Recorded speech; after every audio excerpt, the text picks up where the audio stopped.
ഇത് ഇത്രത്തോളം ആളുകൾ, നമ്മളെ നാട്ടിലുള്ള ആളുകൾ, ഉമ്മമാരാണ് ഇത് ഏറ്റവും കൂടുതൽ ഏറ്റെടുത്തത്.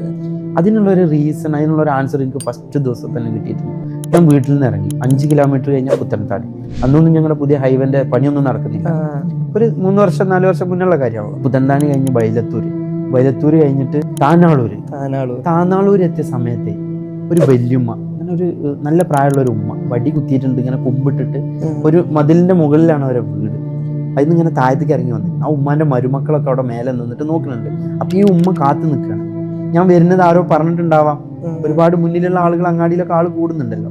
അപ്പൊ ഈ വല്യമ്മ എന്റെ കൈ ഇങ്ങോട്ട് പിടിച്ചു. വല്യമ്മ കൈ പിടിച്ചിട്ട് ഫസ്റ്റ് ദിവസം താനാളൂരിൽ വെച്ചിട്ട്, ആ ഉമ്മ ഇന്ന് ജീവിച്ചിരിക്കുന്നുണ്ടോ എന്നൊന്നും എനിക്കറിയില്ല, പക്ഷെ ആ ഉമ്മ എന്നോട് ഫസ്റ്റ് ആയിട്ട് പറഞ്ഞൊരു കാര്യമുണ്ട്, ഈ വഴിയിൽ കൂടെ പോയാൽ മദീനത്തുക്കും മക്കത്തുക്കും പോകാൻ പറ്റില്ലേ.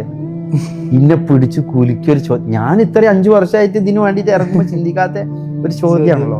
അതായത് ഇത് എല്ലാവരുടെ മനസ്സിലും മക്ക മദീനയും പോകണം, ഹജ്ജ് ഉംറ ചെയ്യണം എന്നൊക്കെ ഉണ്ടാവും. അവർ പൈസ ഇല്ലാത്തതുകൊണ്ടും സാഹചര്യവും ഒക്കെ ഇല്ലാത്തതുകൊണ്ടും സാമ്പത്തികവും പിന്നെ ആരോഗ്യമൊക്കെ നോക്കിയിട്ടേക്കാരം പോകാത്തത്. പക്ഷെ ഒരാൾക്ക്, ഇങ്ങനെ വയസ്സായ ഒരാൾക്ക് തോന്നുന്നു, എത്രയും കാലം ഞാൻ ജീവിച്ചു, എന്റെ മുന്നിൽ കൂടെ മദീനത്തേക്ക് നടന്നു പോകാനൊരു വഴി ഉണ്ടായിട്ട് ഞാൻ എന്തേ അത് അറിയില്ല എന്നൊരു സാധനം ഇന്നെങ്ങനെ ഇട്ട് അലട്ടണം. ആ ഒരു ദിവസം രാത്രി, അന്ന് പരപ്പനങ്ങാടി സെൻട്രൽ ജുമാ മസ്ജിദിൽ ഞാൻ ഉറങ്ങുന്ന സമയത്തൊക്കെ ഈ വല്യമാന്റെ മുഖം എൻ്റെ മനസ്സിൽ ഇങ്ങനെ ഉണ്ടായിരുന്നു.